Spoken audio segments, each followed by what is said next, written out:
Para entender la importancia de este evento de presentación de las nuevas baterías Gravat, hay que hacer hincapié en la situación de alarma que vive nuestro mundo, nuestro planeta, el planeta que vamos a dejar a nuestros hijos.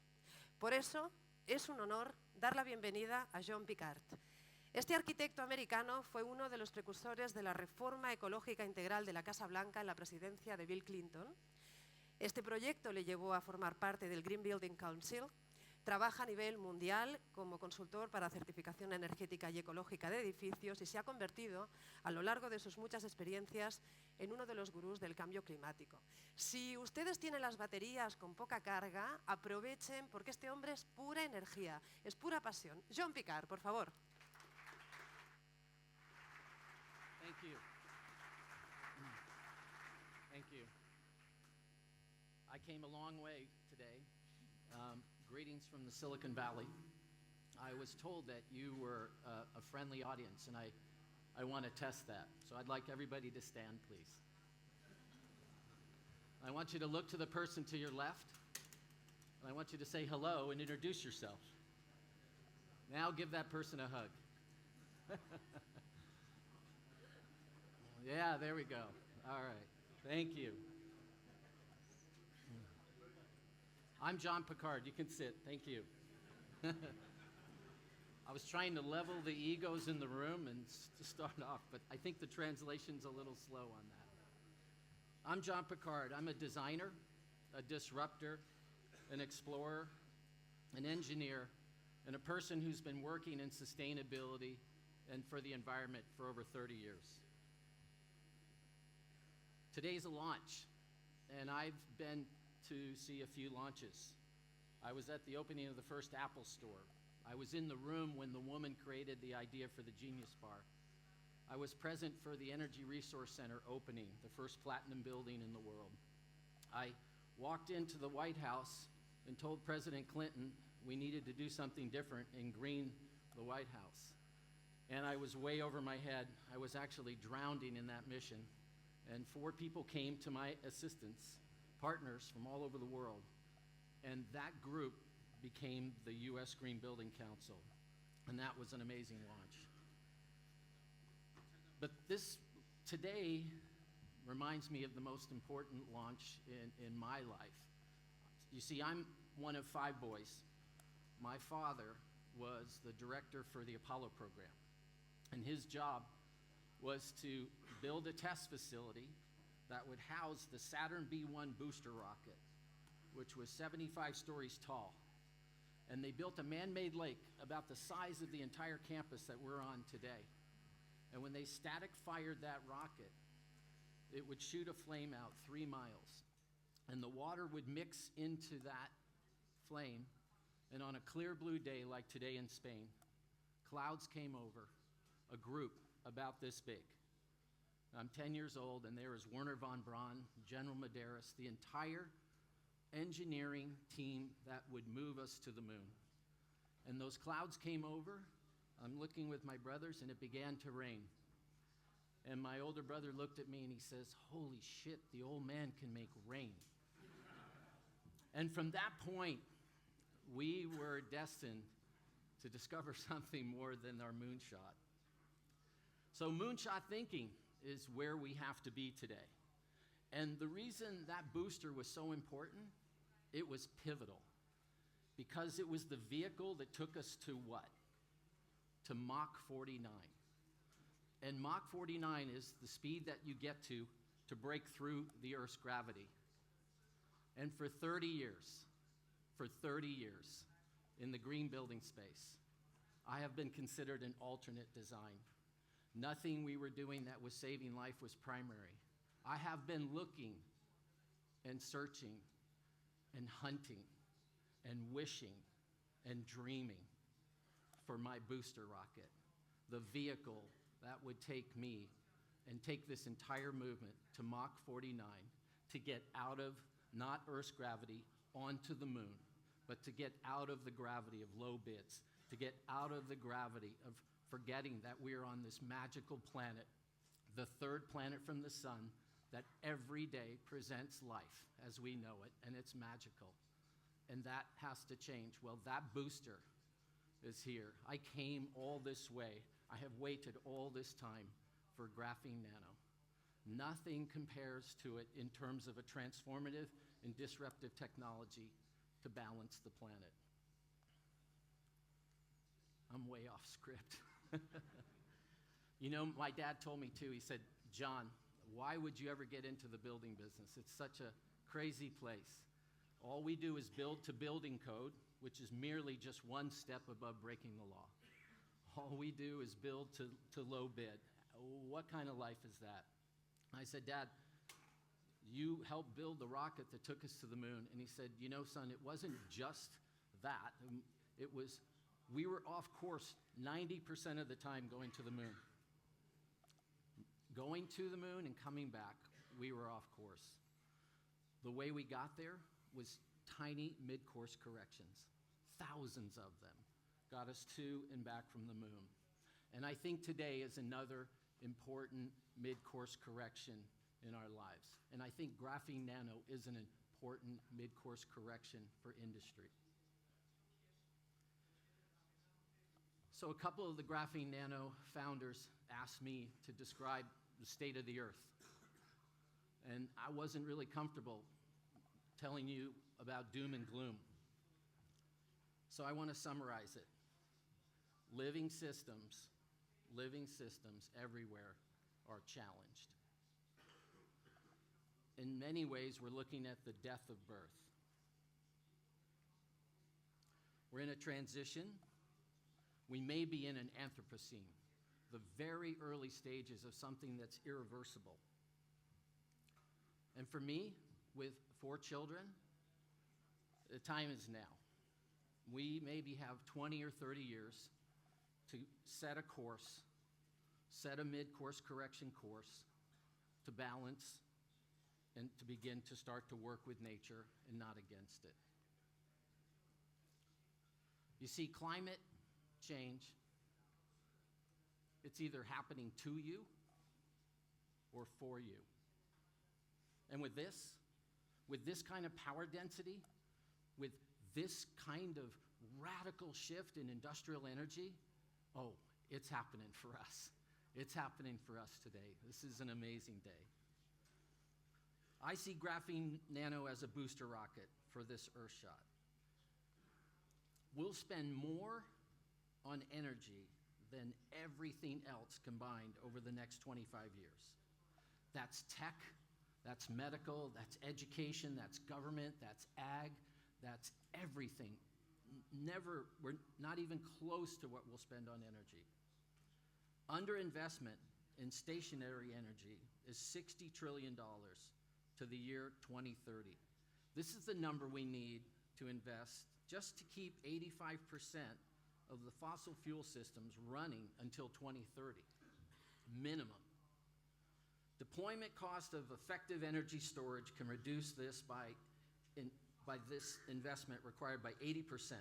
That's where graphene nano comes in. President Obama stated in his State of the Union address 2 years ago that the country that dominates energy storage will dominate the global economy of the 21st century. Spain, China, you've arrived just in time. Energy storage is the key to energy transition puzzle. Without it, we fail to deliver enough growth from existing energy systems.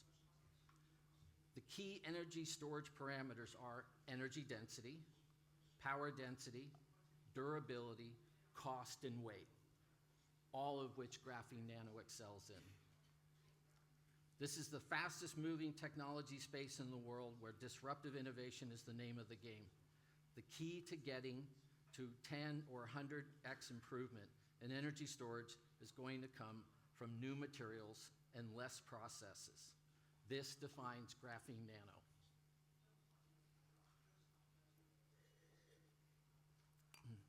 So Mario,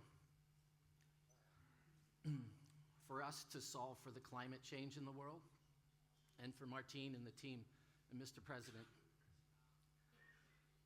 we need to grow the economy, and we need to discover 20x, 30x, 50x, 100x resource efficiencies in technology.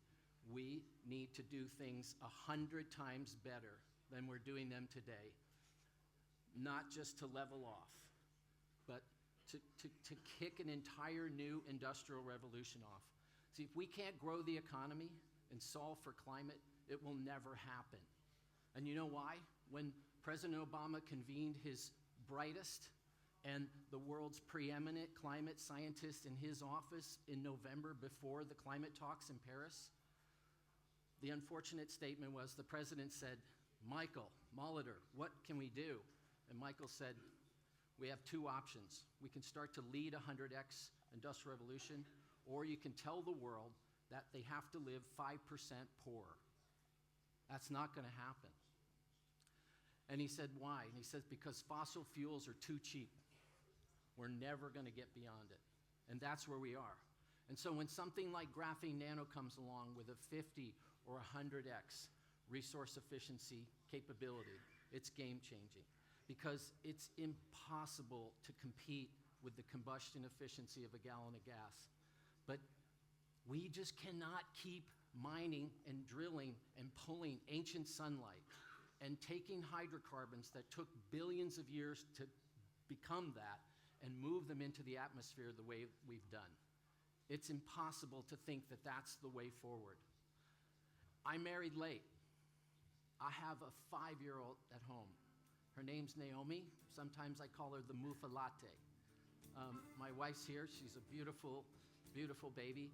And I think forward in her every day that I'm on a project or in a meeting where what are the kind of decisions we need to make to protect life and to protect them? Because someday our daughters and our sons are going to look at us and say, Dad, what did you do about this? You had a chance. You could have done something. And so I want to honor you and the company, all of you that came here. You came so far from China to work with Mario. And I think today is a day that all of our children can look to our fathers and say, today was the day that we started to bend the history on this. And so thank you again for your commitment. Graphene nano will democratize energy, renewables, and eventually all energy as it's stored. Luis, you can turn it up a little. We're now putting powerful tools in the hands of ordinary people. And as a result, countless applications begin to manifest. Think Apple.